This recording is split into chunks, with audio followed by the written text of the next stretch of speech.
اعوذ باللہ من الشیطان الرجیم بسم اللہ الرحمن الرحیم وملم اور جو نہ یستطیع جو نہ استطاعت رکھے منکم تم میں سے تولن مال کی این کی حل محسنات المومناتی کہ وہ اس کی استطاعت نہیں رکھتا کہ اس کے پاس مال نہیں ہے این کی حل محسنات المومناتی کہ وہ نکاح کرے کس سے مومن پاک دامن عورت سے. یہاں پہ پاک دامن آئے گی آزاد عورت یا خاندانی عورت یا پاک دامن عورت سے. جو استطاعت نہیں رکھتا کہ وہ خاندانی عورت سے آزاد عورت سے پاک دامن عورت سے نکاح کرے تو مما ملکت ایمانکم تو وہ جو تمہاری ملکیت ہے جو تمہارے دائیں ہاتھوں میں ہے یعنی اس کو کیا کہتے ہیں لونڈیاں من فتیاتکم المؤمنات تو ان سے جو تمہاری لونڈیاں ہیں لیکن ہو وہ ایمان والی ان سے نکاح کرو. ٹھیک ہے ایمان والا ہونا شرط ہے. ٹھیک ہے تو اب دیکھیں کہ لونڈیوں سے نکاح کون سی صورت میں کہا گیا ہے کہ جب تمہاری استطاعت نہیں ہے کیونکہ آزاد جو عورتیں ہوتی ہیں خاندانی جو عورتیں ہوتی ہیں ان کی ڈیمانڈ زیادہ ہوگی حق مہر زیادہ ہوگا. اب تم سے صبر نہیں ہو رہا کہ تمہیں ڈر ہے کہ تم کہیں زنا میں نہ پڑ جاؤ تو اس سے بچنے کے لیے تم ایک حلال کام کر رہے ہو کہ تم آزاد عورت سے نکاح نہیں کر سکتے کیونکہ ان کی ڈیمانڈ زیادہ ہے وہ خاندانی عورتیں ہیں ان کے جو ہے مہر زیادہ ہے تو تم پھر ایمان والی جو لونڈیاں ہیں ان سے نکاح کر لو لیکن شرط یہ ہے کہ وہ ایمان والی ہونی. اب دیکھیں لونڈیاں کہاں سے آئی سوال یہ پیدا ہوتا ہے کہ لونڈیاں کہاں سے آئی. تو یہ کیا ہوتا تھا کہ پہلے زمانے میں یہ ہوتا تھا کہ ایک جیسے آپ نے دیکھا نا کہ طاقت والا قبیلہ اور کمزور قبیلہ تو جو کمزور قبیلہ ہوتا تھا اس کے اوپر لوگ دباؤ ڈالتے تھے. کیسے کہ جو طاقت والا قبیلہ ہوتا تھا وہ ان کے اوپر جو تھا ان حملہ کرتا کبھی ان کا مال لوٹتا کبھی ان کے عورتوں کو پورے کی پوری جو ان کا کنبہ تھا اس کو وہ اپنی پکڑ میں لے لیتا. اس کی وجہ سے کیا ہوتا کہ وہ جو ایک دفعہ کسی کے قبضے میں آ گئے جیسے پوری فیملی آ گئی ٹھیک ہے تو پوری فیملی جو آ گئی تو اب جو عورتیں ہیں ان کو غلام بنا لیا جو مرد ہیں ان کو بھی غلام بنا لیا. ٹھیک ہے وہ ان کو لونڈیا اور وہ غلام بن گئے. اگر ان کے بچے بھی ہوتے جیسے بچے ہوتے تو بچوں کو بھی ایسے بنا لیتے. اب جو ایک دفعہ یہ پکڑ میں آ گئے لونڈیاں غلام بن گئے اب ساری زندگی کے لیے وہ بن گئے. ٹھیک ہے ساری زندگی لیے بن گئے اور یہ لونڈیا غلام یہاں سے آئے. آپ نے دیکھا کہ حضرت سلمان فارسی کے بارے میں آپ جانتے ہیں حضرت سلمان فارسی نبی صلی اللہ علیہ وسلم سے بڑی محبت کرتے تھے. تو ان کو نا ان کے والد جو تھے والدین جو تھے وہ بت پرست تھے یعنی کوئی اس طرح کا یعنی کہ مسلمان نہیں تھے. تو ان کے دل میں شروع سے نا اپنے اس دین سے محبت نہیں تھی. وہ نکلنا چاہتے تھے وہ ایسے نکلے اپنے گھر سے راہبوں کے پاس گئے عالموں کے پاس گئے بڑی انہوں نے تعلیم حاصل کی مختلف جگہ پہ جا کے کبھی راہبوں کے پاس گئے کبھی عالموں کے پاس گئے.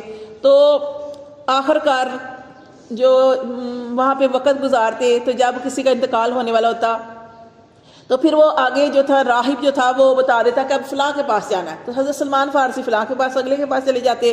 ایسے ہی ایک دفعہ جب وہ آخری کسی راہب کے پاس تھے تو انہوں نے کہا کہ بیٹا میرا اب آخری وقت آ گیا ہے تو بس اس سے زیادہ میں تمہیں کچھ نہیں سکھا سکوں گا. تو حضرت سلمان فارسی نے کہا کہ آپ مجھے بتائیں اب میں کہاں جاؤں. اور اس وقت نبی صلی اللہ علیہ وسلم کے بارے میں بھی سنا ہوا تھا جیسے آپ جانتے ہیں کہ ہر کتاب میں اللہ تعالیٰ نے نبی کے بارے میں ارشاد فرمایا کہ نبی صلی اللہ علیہ وسلم آئیں گے. ہر کتاب کے اندر اللہ نے ارشاد فرمایا. اب یہ جو تھے نبی صلی اللہ علیہ وسلم سے بڑی محبت کرتے تھے اور چاہتے تھے کہ ان سے ملے. تو پھر وہ جو بزرگ تھے جو راہب تھے انہوں نے بتایا سلمان فارسی کہ بس میں ان کی یہ تمہیں نشانی بتا دیتا ہوں کہ جہاں پہ کھجوریں ہوگی نا کھجوروں کے باغات یہ ایسر زمین جو ہوگی نا مطلب کہ کھجوروں کے درخت ہوں گے. ویسے تو آپ کو پتا مکہ مدینہ کے اندر وہ کھیتی باڑی تو ہو نہیں سکتی کیونکہ وہ دعا ہے نا حضرت ابراہیم علیہ السلام کی تو اللہ تعالیٰ نے ان کے لیے پھر لیکن یہاں کے پھل ہر چیز وہاں پہ ملتی ہے. تو وہاں پہ انہوں نے یہ نشانی بتائی تھی کہ وہاں پہ ہوں گے وہ نبی صلی اللہ علیہ وسلم وہاں پہ ملیں گے جہاں پہ کھجوریں کثرت سے ہوں گی. تو بہرحال یہ نکلے اور ابھی سفر کر رہے تھے. ان کو بتایا اس راہب نے آخری وقت میں یہ بتایا کہ اب تم فلاں کے پاس چلے جاؤ. اب یہ نکلے جا رہے تھے سفر کر رہے تھے تو رستے میں کسی نے ان کو لوٹ لیا. قافلے کو لوٹ لیا. قافلے کو جب لوٹ لیا تو یہ حضرت سلمان فارسی بھی غلام بن گئے. حضرت سلمان فارسی بھی غلام بن گئے. اور آپ کو پتہ ہے نا حضرت سلمان فارسی کے بارے میں آپ جانتے ہوں گے. پھر یہ کہ اللہ وہ کیا کہتے ہیں نا کہ جس کی طلب ہو نا، جس کی طلب ہو اللہ تعالیٰ وہاں تک پہنچا دیتا ہے. ان کو طلب تھی نا نبی صلی اللہ علیہ وسلم سے ملنے کی، اتنی طلب تھی، تڑپتے تھے.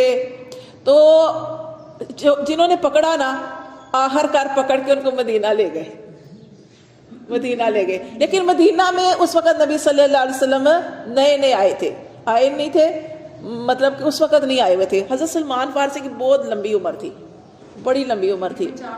ہاں بڑی لمبی عمر تھی. اچھا پھر صحابہ میں سے سب سے زیادہ لمبی عمر حضرت یہ عمر جو تھی حضرت سلمان فارسی. اب کیا ہوا کہ اس وقت نبی صلی اللہ علیہ وسلم بھی مدینہ میں نہیں آئے تھے، لیکن یہ کیا کہتے ہیں نا کہ ایک محبت، ایک تڑپ. اور ہوا کیا معاملہ کہ ادھر کافروں نے آپ صلی اللہ علیہ وسلم کو بتایا کتنا تکلیف دی. آپ صلی اللہ علیہ وسلم کو ہجرت کرنی پڑی، آپ سے سب مدینہ تشریف لے آئے. تو وہ کیا تھا کہ ادھر سلمان فارسی وہ جو تھے کسی مالک کے، اپنے مالک کے، آقا کے، اس وقت آپ کو پتا جو مالک ہوتا ہے اس کو آقا اور رب بھی کہا جاتا تھا. تو اپنے مالک کے ہاں کیا کرتے تھے، وہ یہی کھجوروں کے جو درخت تھے، ان کو یہ خوشی تھی کہ میں ایسی جگہ پہ، ایسی سرزمین میں پہنچ گیا ہوں جہاں پہ کھجوروں کے درخت ہے، تو یہاں پہ ہی وہ نبی جو ہے، وہ آخری نبی جو ہے ان کا ظہور ہوگا. ادھر سے نبی صلی اللہ علیہ وسلم کو مکہ سے ہجرت کرنی پڑی، وہ مدینہ آ گئے. اور جب وہ مدینہ میں آئے نبی صلی اللہ علیہ وسلم تو حضرت سلمان فارسی کو خبر ہوئی. تو انہوں نے کیا کیا کہ باغ کے اندر سے کھجوریں لی، اور وہ جو بزرگ تھے نا تو انہوں نے کچھ نشانیاں بتائی تھی. انہوں نے نشانیوں میں سے یہ نشانی بتائی تھی کہ وہ جو نبی ہوں گے نا، آخری نبی، وہ نا صدقہ نہیں لیں گے اور تحفہ جو ہے وہ قبول کریں گے، ہدیہ قبول کریں گے. اب سلمان فارسی نے اپنے باغ میں سے کچھ کھجوریں لی. اس کے مالک نے دیکھا اور مالک نے کہا یہ کیا؟ انہوں نے کہا کہ ایسے مجھے اجازت دے دیں کہ میں تھوڑی سی کھجوریں لے کے نا، تو ایسے میں آ جاؤں گا، میں جا نہیں رہا. وہ مالک کی اجازت بغیر جا نہیں سکتے تھے. تو بس انہوں نے اپنے مالک سے اجازت لی اور کہا کہ میں ایسے بتایا کہ جانا چاہتا ہوں، ان سے ملنا چاہتا ہوں، جن کے بارے میں بہت زیادہ مشہور ہے کہ یہاں پہ ایک بزرگ ہستی آئی ہیں. ان کے نبی صلی اللہ علیہ وسلم کے بارے میں سارا مشہور ہو گیا تھا. تو اب یہ سلمان فارسی گئے اور انہوں نے نا نبی صلی اللہ علیہ وسلم کو دیکھا، اور نبی صلی اللہ علیہ وسلم کو وہی نا کھجوروں کا جو کھجوریں تھی تو وہ دی اور کہا کہ نبی صلی اللہ علیہ وسلم نے پوچھا یہ کیا ہے؟ انہوں نے کہا کہ یہ نا صدقہ ہے. تو وہ آپ سے سمجھ اشاعت میں آیا کہ میں صدقہ تو قبول نہیں کرتا. تو ان کی ایک نشانی پوری ہو گئی. پھر وہ نا کیا واپس آ گئے. پھر نا کچھ دنوں بعد جو تھے وہ گئے دوبارہ، پھر مالک سے اجازت لی، کھجوروں کی بھی اجازت لی اور لے کے پھر چلے گئے. اور پھر نبی صلی اللہ علیہ وسلم کو جا کے تو کہا کہ اللہ کے رسول یہ میں آپ کے لیے لے کے آیا ہوں، یہ آپ کے لیے ہدیہ لے کے آیا ہوں. تو آپ نے فرمایا کہ میں ہدیہ قبول کرتا ہوں. یہ بھی نشانی پوری ہو گئی. ایک نشانی اور بتائی اس نے، وہ نشانی یہ تھی کہ اس نے یہ بتائی کہ نبی صلی اللہ علیہ وسلم کے دونوں شانوں کے درمیان مہر نبوت ہوگی. اب کیا ہوا کہ کوئی فوت ہو گیا تو سلمان فارسی بھی جنازے میں چلے گئے. نبی صلی اللہ علیہ وسلم بھی قبرستان میں موجود ہیں. اب ہوا چل رہی ہے. نبی صلی اللہ علیہ وسلم نے 2 چادریں جو تھی جسم کے اوپر، آپ کو پتا اس وقت چادریں تھی تو وہی آپ صلی اللہ علیہ وسلم نے چادر جو تھی اپنے جسم پہ ڈالی ہوئی تھی. حضرت سلمان فارسی، ہوا چل رہی تھی، حضرت سلمان فارسی نہ بار بار نبی صلی اللہ علیہ وسلم کو دیکھ رہے تھے، کبھی ادھر ہو کے دیکھ رہے، کبھی ادھر ہو کے دیکھ رہے ہیں کہ مجھے وہ آخری نشانی بھی مل جائے کہ واقعی یہ وہی نبی ہیں.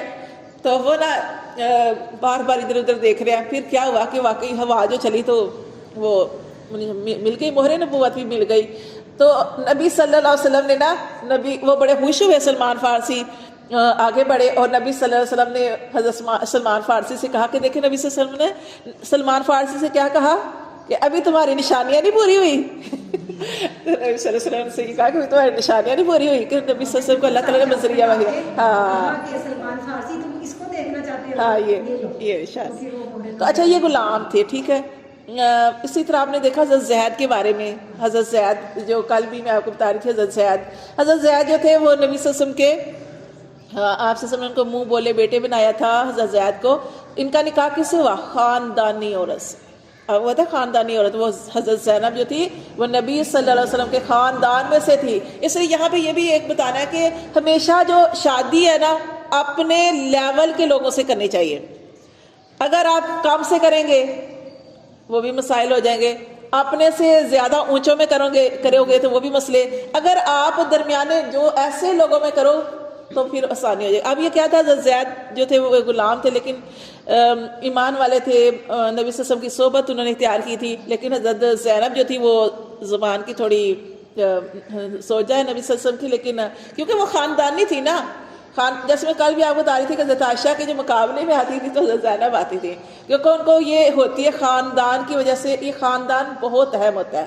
نبی صلی اللہ علیہ وآلہ وسلم نے ارشاد فرمایا کہ عورت سے 4 وجوہات کی بنا پر شادی کرو. 4 وجوہات کون سی ہیں؟ ایک یہ دیکھو کہ عورت خوبصورت ہو، اور کیا ہو، حسب و نسب والی ہو، اور کیا ہو، خاندانی ہو، اور چوتھا دیندار. پھر آپ سے نے اینڈ پہ یہ بھی فرمایا کہ تم دیندار عورت سے نکاح کرو. ٹھیک ہے، ہاں ٹھیک ہے نا، سب سے بہترین. کیوں دیندار عورت سے؟ کیونکہ جو گھر کی پرورش ہے، جس نے اولاد کی تربیت کرنی ہے، جس عورت نے اولاد کی تربیت کرنی ہے، وہ اس کو تم دیکھو کہ وہ دین والی ہو، کیونکہ اس نے تمہاری نسل چلانی ہے. تو اس لیے یہ سوچ کے نکاح کرنا چاہیے. اب یہاں پہ جیسے ہم پڑھ رہے ہیں نا، یہاں پہ نکاح کی بات ہو رہی ہے، تو یہاں پہ یہی کہا جا رہا ہے کہ اول تو کوشش کرو کہ پاک دامن خاندانی آزاد عورت سے نکاح کرو. لیکن اگر ایک تو تمہارے پاس وسائل نہیں ہے، مہر نہیں ہے، دوسرا تمہیں یہ خدشہ ہے کہ میں زنا میں مبتلا ہو جاؤں گا، تو اس صورت میں پھر تم وہ بھی مومن جو ہے لونڈی ہے اس سے نکاح کرو. ٹھیک ہے، یہ اس صورت میں ہے. پھر اللہ تعالیٰ نے فرمایا، دیکھیں لونڈی کی بات ہوئی تو اللہ تعالیٰ نے فرمایا واللہ اعلم بایمانکم، اللہ تمہارے ایمانوں کو جانتا ہے. اب تم لونڈی کو حقیر نہ سمجھو. عرب کیا کرتے تھے، لونڈیوں کو بہت حقیر سمجھتے تھے. اللہ نے یہ بتا دیا کہ لونڈی کو بھی حقیر نہ سمجھو، لونڈی کو بھی حقیر نہ سمجھو. اور دیکھیں نبی صلی اللہ علیہ وسلم کا اس دنیا سے جانے کا آخری وقت تھا. جب آپ صلی اللہ علیہ وسلم نے اس دنیا سے جانا تھا تو دیکھیں آپ نے کیا وصیت کی. آپ نے وصیت فرمائی کہ اپنے جو لونڈی اور غلام ہے، جو کمزور طبقہ ہے، ان کا خیال رکھنا، ان کے بارے میں. آخری ٹائم پہ جب آپ سے کا اس دنیا سے جانے کا وقت تھا تو آپ سے سب یہی وصیت فرما رہے تھے کہ اپنے جو معاشرے کے اندر کمزور لوگ ہیں ان کا خیال رکھنا. اور وہ کون تھے؟ یہ غلام اور لونڈیاں. تو یہاں پہ ہاں اب نہیں ہے، نہیں اب نہیں، ہاں جی اب نہیں ہے. تو جب یہ جو لونڈیاں تھی پہلے اگر جو کافر ہوتی تھی، جب اس کو لونڈی بنا لیتے تھے تو مسلمان پھر ظاہر ہے مسلمانوں کے پاس آئی ہیں تو پھر ان کو ظاہر ہے ایسے اپنی مرضی سے کیا، ہاں جی اپنی مرضی سے، اپنی مرضی سے پھر مسلمان جو تھی. آپ نے دیکھا، آپ لونڈیوں کے بھی پڑھے نا کہ جیسے ایک دفعہ کسی لونڈی کا یہ واقعہ ہے نا کہ وہ اس نے ہر وقت عبادت کرتی رہتی تھی، ہر وقت پوری رات عبادت ہے. نہیں ان کی بات نہیں ہے، ہر وقت عبادت کرتی رہتی، یعنی ایسی بھی گزری ہیں. تو یہاں پہ اللہ تعالیٰ نے یہی ارشاد فرمایا فَمِمَّا مَلَكَتْ، جو تمہارے ملکیت میں ہے، مِن فَتَيَاتِكُمُ الْمُؤْمِنَاتِ، ایمان والی لونڈیاں، ان سے نکاح کر لو. وَاللَّهُ عَالَمُ، اور اللہ خوب جانتا ہے بِایمانِکُم، تمہارے ایمانوں کو. لیکن یہ ہے کہ لونڈی سے نکاح جو ہے نا، اس سے کیا ہوتا ہے کہ وہ کمزور ہے، وہ اپنے حقوق کی اس طرح ڈیمانڈ نہیں کر سکتی. تو اس لیے نبی صلی اللہ علیہ وسلم نے فرمایا کہ اپنے لونڈیوں اور غلاموں کا دھیان رکھو. اب وہ چونکہ زوجہ بن گئی ہے، بیوی بن گئی ہے، تو اس کا خیال اسی طریقے سے رکھنا ہے کہ جیسے بیوی کا حق ہے. اور نبی صلی اللہ علیہ وسلم نے ارشاد فرمایا کہ جو خود کھاتے ہو وہ اپنے لونڈی اور غلاموں کو کھلاؤ، جو خود پہنتے ہو ویسا پہناؤ. اور آپ دیکھیں حضرت بلال رضی اللہ تعالیٰ کو آپ نے دیکھا، حضرت بلال رضی اللہ تعالیٰ عنہ بھی غلام تھے. ان کو کس نے آزاد کیا؟ حضرت ابو بکر صدیق نے. حضرت ابو بکر صدیق ہر جمعے کے دن ایک غلام آزاد کرتے تھے. آپ قرآن پڑھتے ہیں نا تو قرآن کے اندر کیا آتا ہے؟ ایک گردن آزاد کرنا، ایک گردن آزاد کرنا آتا ہے نا. اب دیکھیں اب ایک اور چیز آپ کو بتا رہی ہوں. اب یہ کہ جیسے روزے چل رہے ہیں، روزے اتنا مطلب ہم انتظار کر رہے تھے کہ روزے آئیں، تو اب روزے آ گئے. اللہ تعالیٰ نے ہمارے لیے اتنی آسانی کی رمضان کے اندر کہ آپ دیکھیں کہ جو پہلے روزے ہوتے تھے بڑے سخت ہوتے تھے. ان روزوں میں اپنی روزہ جو تھا عشاء کے بعد شروع ہو جاتا تھا، ٹھیک ہے، اس میں آپ اپنی عورت سے مل نہیں سکتے تھے، ٹھیک ہے. ہاں تو مطلب کہ کتنا مشکل تھا نا، مطلب تو پھر مشکل یہ تھا کہ ہمارے صحابہ کرام سے ایسے واقعات ہو گئے جن میں سے سر فرست جو ہیں حضرت عمر فاروق تھے. حضرت عمر فاروق رضی اللہ تعالیٰ عنہ بھی روزے کی حالت میں اپنی بیوی کے پاس چلے گئے. تو پھر نبی صلی اللہ علیہ وسلم سے آ کے ظاہر جا کے تو بیان کیا. تو دیکھیں اس کے بارے میں آپ بتانا چاہ رہی کہ اب روزے ہیں, روزوں کا ہم انتظار کر رہے تھے. پھر اللہ تعالیٰ نے دیکھے کتنی آسانیاں کی اس امت کے لیے کہ پھر اللہ تعالیٰ نے اس کا ٹائم جو ہے وہ مقرر کر دیا. ورنہ دیکھیں جیسے ہمارے صحابہ کرام, جیسے آپ حضرت عمر فاروق کا واقعہ بتا رہی ہوں کہ وہ بھی ظاہر ہے اللہ تعالیٰ نے ہر انسان کے ساتھ یہ معاملہ رکھا ہے. تو پھر کیا ہے کہ پھر اللہ تعالیٰ کی طرف سے آیتیں نازل ہوئی کہ اب روزے کا ٹائم مقرر ہے. اب روزے کا اللہ نے ٹائم مقرر کر دیا, ٹھیک ہے نا, سحری سے لے کر غروب آفتاب تک. اور جو رات ہے وہ حلال ہے. رات جو ہے تم اپنی عورتوں کے پاس جا سکتے ہو, ٹھیک ہے. تو اچھا یہاں پہ اور جو چیز میں نے آپ کو بتانی تھی وہ یہ ہے کہ جیسے ہم رمضان کا انتظار کر رہے تھے, اللہ کا شکر ہے رمضان آیا. اب رمضان کے اندر, روزے کے اندر کوئی اپنی عورت کے پاس چلا جائے, اس کی سخت سزا ہے. اس کی سخت سزا قرآن کے اندر اللہ نے ارشاد فرمائی کہ اس کی سزا کیا ہے, ایک غلام کو آزاد کرنا. یہ جو غلام کی بات ہو رہی ہے نا, تو تب میں نے بات کیا کہ اس میں جو پہلی چیز آتی ہے نا وہ غلام کو آزاد کرنا. اور غلام کو آزاد کرنا کوئی چھوٹی بات نہیں ہوتی تھی.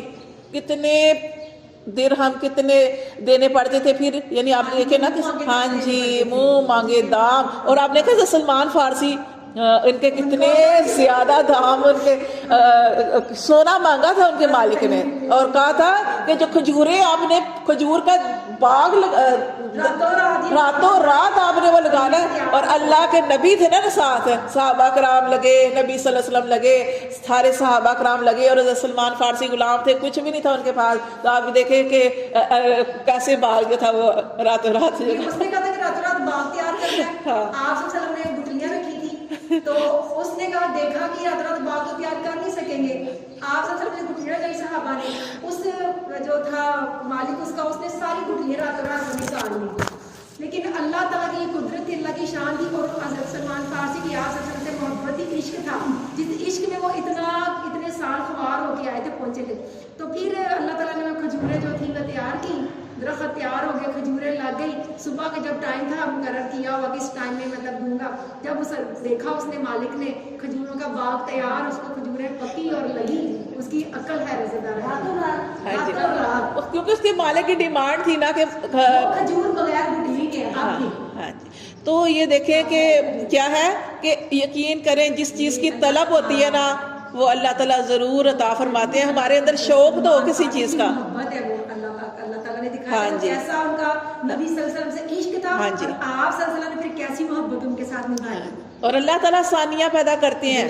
اب دیکھیں آپ گھروں میں بیٹھے رہے ہیں کہ ہم سے تو نکلا نہیں جاتا, یقین کریں آپ گھر میں بھی ٹائم گزر جاتا ہے, لیکن آپ اللہ کے راستے میں نکلتے ہیں, اس کا بہت زیادہ اجر و ثواب ہے. ٹھیک ہے, جیسے ہم اس لیے میں نے آپ کو غلام اور لونڈیوں کو بتایا کہ دیکھیں قرآن کے, جیسے میں نے آپ کو بھی بتا رہی ہوں کہ جو ہوتا ہے رمضان کے اندر اپنی بیوی کے پاس چلے جانا, روزے کے اندر چلے جانا, حالانکہ اللہ نے ہمارے لیے پوری رات رکھی ہے, لیکن اس کے باوجود روزے کی حالت میں تو اس کی سزا, پہلے نمبر پہ سزا غلام آزاد کرنا, دوسرے نمبر پہ سزا آپ کو پتہ ہے کیا ہے, 2 مہینے کے لگاتار روزے رکھنا, 2 مہینے کے لگاتار روزے رکھنا. ایک غلطی کے بدلے روزے کی حالت میں اپنی بیوی, میاں بیوی کا آپس میں ملنا, اس کی سزا پہلے غلام آزاد کرنا. اب غلام آزاد تو نہیں ہے, دوسری کیا, 2 مہینے کے لگاتار روزے رکھنا, اور ایک بھی روزہ چھوڑا تو دوبارہ رکھنے پڑیں گے. ٹھیک ہے, اور تیسری سزا پھر اینڈ پہ وہ کھانا کھلانا شاید 60 مسکینوں کو. تو یہ تو ہم لوگ کیا کرتے ہیں, ہم وہ تیسرے نمبر والی چیز پہلے لے لیتے ہیں, حالانکہ یہ جو اس میں بتایا گیا نا کہ 2 مہینے کے لگاتار روزے. اچھا, تو یہ ہم اس میں یہی پڑھ رہے ہیں کہ اللہ تعالیٰ فرماتے ہیں کہ اللہ کو پتہ ہے, تم یہ جو لونڈیوں ان کو حقیر نہ سمجھو, اللہ کو پتہ ہے کہ ان کا ایمان کتنا ہے. بعضکم من بعض, تمہارا بعض میں سے ہے, یعنی تم سارے آدم علیہ السلام کی اولاد ہو, کسی کو حقیر نہ جانو. فانکحوہن, پھر دیکھیں نا حقیر نہ جانو. اب دیکھیں حضرت بلال رضی اللہ تعالیٰ عنہ جو تھے کہ اللہ معاف کر, دیکھیں کہ کتنی سخت ان کو سزائیں دیتا تھا وہ ان کا مالک امیہ بن خلف. ابو جہل بھی ساتھ, گرم ریت پہ لٹایا جاتا تھا, اللہ معاف کر, سینے پہ پتھر باری رکھا جاتا تھا، باری پتھر رکھا جاتا تھا. کس نے آزاد کروایا؟ حضرت ابوبکر صدیق نے. پھر حضرت ابوبکر صدیق نے آزاد، پھر اللہ کے نبی حضرت بلال بھی بڑی محبت کرتے تھے. آپ صلی اللہ علیہ وسلم بھی حضرت بلال سے اتنی محبت کرتے تھے. اور دیکھیں حبشی غلام اور اپنے پاس اپنے ساتھ بٹھاتے، اور اتنی پیاری خوشخبری سنائی. کیا خوشخبری سنائی یار، اتنا پیارا واقعہ ہے کہ اتنی پیاری خوشخبری سنائی کہ مجھ سے پہلے بھی بلال تم جنت میں جاؤ گے، بلال تم مجھ سے بھی پہلے جنت میں جاؤ گے. کہا اللہ کے رسول نہیں ایسے نہیں ہو سکتا، آپ سے پہلے نہیں. کہا نہیں بلال تم مجھ سے بھی پہلے جنت میں جاؤ گے. محبت تھی نا. کیوں کیا کرتے تھے اس کی وہ بھی آپ کو بتا دو. وضو کر کے وضو کرتے تھے، ہر وقت وضو میں رہتے تھے، ہر وقت وضو میں رہتے تھے. بلال وضو ختم ہوا دوبارہ وضو کر لیا. نبی صلی اللہ علیہ وسلم سے شدید سخت بہت زیادہ، جسے کہتے ہیں نا اتنی زیادہ محبت تھی کہ آپ صلی اللہ علیہ وسلم نے یہ خوشخبری سنائی کہ مجھ سے پہلے جنت میں جاؤ گے. اور کیسے جائیں گے؟ کہ آپ صلی اللہ علیہ وسلم نے ارشاد فرمایا کہ جس سواری کے اوپر میں ہوں گا اس سواری کی مہار بلال کے ہاتھ میں ہوگی، اور جس کے ہاتھ میں ہوتی ہے وہ پہلے جنت میں جاتا ہے. تو یہ دیکھیں یہ تھے غلام، کتنا زیادہ نبی صلی اللہ علیہ وسلم نے ان کو. اور دیکھیں اذان کے بارے میں کتنا پیارا واقعہ ہے، اذان کا اتنا پیارا واقعہ ہے. اذان نہیں ہوئی کہ جب حضرت بلال رضی اللہ تعالیٰ عنہ نے اذان نہیں دی. بے شک یہ ایمان ہوتا ہے، اللہ کو پتہ ہے. اللہ یہاں بھی فرما رہے ہیں واللہ اعلم بایمانکم، اللہ تمہارے ایمانوں کو جانتا ہے. تمہارا باز میں سے ہے، تم سب آدم علیہ السلام کی اولاد ہو. فَانْكِحُوهُنَّ، پس تم نکاح کرو، بِإِذْنِ أَهْلِهِنَّ، ان کے مالکوں کی اجازت سے. ٹھیک ہے. اللہ تعالیٰ نے یہ پھر لونڈیوں کی بات جو ہے وہ بیان کیا کہ تم نے ان سے نکاح کیسے کرنا ہے. بِإِذْنِ أَهْلِهِنَّ، ان کے مالکوں کی اجازت سے. وَآتُوهُنَّ، اور ان کو دو، أُجُورَهُنَّ، ان کے حق مہر. اب لونڈیاں جو ہے وہ بے شک ڈیمانڈ نہیں کر رہی، لیکن حق مہر کے بغیر کچھ بھی جائز نہیں ہے. تو ان کو ان کے حق مہر جو ہے جتنے بھی مقرر کیے ہیں ان کو دو. بالمعروفی، دستور شریعہ کے مطابق. محصنات، نکاح کی قید میں لانے کے لیے.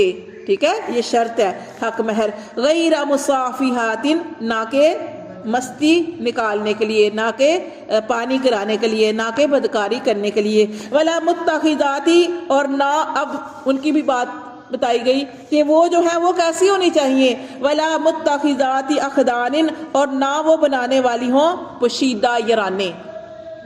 ٹھیک ہے، یہ لونڈیاں بھی ایسی مومنہ ہوں اور اب وہ نکاح کی قید میں آ گئی ہیں تو وہ پوشیدہ یرانے بنانے والی نہ ہو. فَإِذَا أُحْصِنَّ، پھر اگر وہ احسنہ نکاح کی قید میں جب آ گئی. فَإِنْ آتَيْنَ بِفَاحِشَاتٍ، پھر اگر وہ لائیں کیا؟ فحاشی سے مراد زنا.